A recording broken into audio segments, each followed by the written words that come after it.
Ayan guys, gagawa ako ngayon ng burger patty. Ang ginamit kong burger patty, 1 and 1/2 kilo. Ito yung mga sangkap niya. Harina, cornstarch, kasi wala akong breadcrumbs. Yung nor cubes at saka magic sarap, pinagsama ko na, tinunaw ko lang sa water na mainit.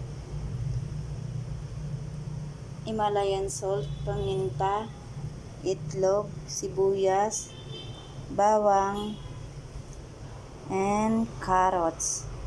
Ayan lahat yung mga sangkap, gagawin kong sangkap sa burger patty, guys.